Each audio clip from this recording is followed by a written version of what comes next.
Hello everyone, welcome to my YouTube channel. तो आज हम शहबाज फॉरेंसिक मेडिसिन का एक और टॉपिक स्टार्ट कर रहे हैं जिसका नाम है पोस्टमार्टम कैलोरिसिटी। तो पोस्टमार्टम कैलोरिसिटी क्या है हमारे पास? This mean temperature of body increases after death in first 2 hours और remain same as before death. After initial rise body cools down in usual way. This phenomena is known as postmortem caloricity. तो इसमें क्या होता है कि हमारे पास जो mean temperature होता है ना बॉडी का डेथ के बाद, वो फर्स्ट 2 आवर्स में इंक्रीज होता है या सेम रहता है बिफोर डेथ। फिर क्या होता है कि इनिशियल जो राइज होता है ना टेम्परेचर का, उसके बाद फिर बॉडी जो है ना वो सेम उसी वे में कूल करती है जैसे नॉर्मली डेथ के बाद बॉडी कूल होती है ना। बस इसमें जो है ना वो बॉडी का टेम्परेचर थोड़ी देर के लिए बढ़ जाता है, लेकिन बाद में जो है ना वो उसी तरीके से कूल करती है जैसे नॉर्मली कूल होती है बॉडी डेथ के बाद। तो इस फिनोमेना को हम क्या बोलते हैं? पोस्टमार्टम कैलोरिसिटी। इसकी अकरेंस क्या है हमारे पास? किन किन कंडीशन में पोस्टमार्टम कैलोरिसिटी होती है? नंबर 1 पे सन स्ट्रोक। अगर सन स्ट्रोक की वजह से डेथ होती है तो उसमें पोस्टमार्टम कैलोरिसिटी होती है। Number 2 tetanus and strychnine poisoning.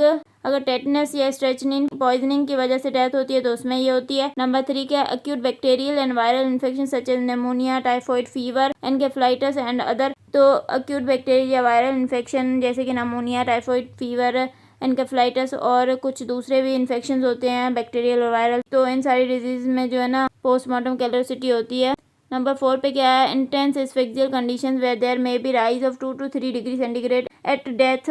अगर बहुत ज़्यादा इंटेंस एस्फिक्सियल कंडीशंस है जिनमें टेम्परेचर राइज होता है 2 to 3 डिग्री सेंटीग्रेड का डेथ के टाइम पे, तो उनमें ये होती है। नंबर 5 पे क्या है? पोंटाइन हेमरेज। पोंटाइन हेमरेज में भी पोस्टमार्टम कैलोरिसिटी होती है। तो ये हमने पोस्टमार्टम कैलोरिसिटी पढ़ लिया। तो अब हमारे पास मोलिकुलर डेथ की जो अर्ली साइंस है ना उनमें से नंबर 4 पे हमारे पास क्या है? Hypostasis postmortem lividity. तो ये क्या है, इसको पढ़ते हैं। It is also called postmortem staining, sugillation, vibices and livor mortis. तो इसके हमारे पास दूसरे नाम ये हैं। पोस्टमार्टम स्टेनिंग इसका दूसरा नाम है, सेगुलेशन है, वेबाइसिस भी हम बोलते हैं और लाइवर मोर्टिस भी बोलते हैं। तो ये सारे इसके दूसरे नाम है। डेफिनेशन क्या है हमारे पास? Postmortem lividity is the discoloration of the skin of the dependent parts of the body after death due to accumulation of the fluid blood in the tonsilous capillaries and small veins of the skin and organs।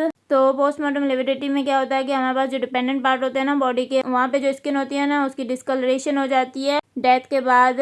तो ये discolouration क्यों होती है? क्योंकि हमारे पास जो टोनलेस capillaries और small veins होती है ना स्किन की और ऑर्गन्स की, उनमें क्या हो जाता है? अक्यूमुलेशन हो जाती है फ्लूइड ब्लड की। तो इस वजह से ये हमारे पास डिस्कलरेशन हो जाती है वहाँ पे। तो अब हमारे पास क्या है? Mechanism of postmortem lividity. तो मैकेनिज्म क्या है हमारे पास? किस तरह पोस्टमार्टम लिविडिटी होती है? It is due to the blood gravitating and distending the toneless capillaries and small vein of the dependent parts of the body. तो ये पोस्टमार्टम लिविडिटी हमारे पास क्यों होती है? क्योंकि हमारे पास ग्रेविटी की वजह से जो है ना टोनलेस कैपिलरीज और small vein of the dependent parts of the body ये डिस्टेंड हो जाती हैं और इनमें जो है ना वो ब्लड अकुमुलेट हो जाता है। Fixation of postmortem lividity occurs due to stagnation of blood and is not due to the coagulation of blood। तो हमारे पास पोस्टमार्टम लिविडिटी की जो फिक्सेशन होती है ना वो हमारे पास स्टेग्नेशन ऑफ ब्लड की वजह से होती है, मतलब ब्लड के रुकने की वजह से होती है एक जगह पे, मतलब कि ब्लड अकुमुलेट हो जाता है एक जगह पे। तो इस वजह से फिक्सेशन होती है पोस्टमार्टम लिविडिटी की, ना कि कोगुलेशन ऑफ ब्लड की वजह से। कोगुलेशन ऑफ ब्लड की वजह से फिक्सेशन नहीं होती। तो ये हमारे पास पिक्चर दिखाई हुई है पोस्टमार्टम लिविडिटी की। तो यहाँ पर आप डिपेंडेंट पार्ट्स पर देख सकते हैं, इसमें इतना ज़ाहिर नहीं हो रहा। तो अब हमारे पास क्या है? Postmortem lividity sequence of development. किस तरह डेवलप होती है पोस्टमार्टम लिविडिटी, उसकी सीक्वेंस क्या है? In first 1 to 3 hours mottled patches appear. जो फर्स्ट 1 से 3 घंटे होते हैं उसमें क्या होता है? मोटल पैचेज अपेयर होते हैं। In the 3 to 6 hours bigger patches. फिर अगले 3 से 6 घंटों में बिगर पैचेज अपेयर होते हैं। In the 6 to 8 hours fully developed and fixed patches. फिर अगले 6 से 8 घंटों में क्या होता है कि फुली डेवलप्ड और फिक्स्ड पैचेज आ जाते हैं। तो हमने इतना पढ़ लिया, बाकी इसको हम नेक्स्ट लेक्चर में कंटिन्यू करते हैं। अगर आपको मेरा लेक्चर पसंद आया तो प्लीज़ मेरे चैनल को सब्सक्राइब करें, लाइक करें और बेल आइकन को प्रेस करें। Thank you.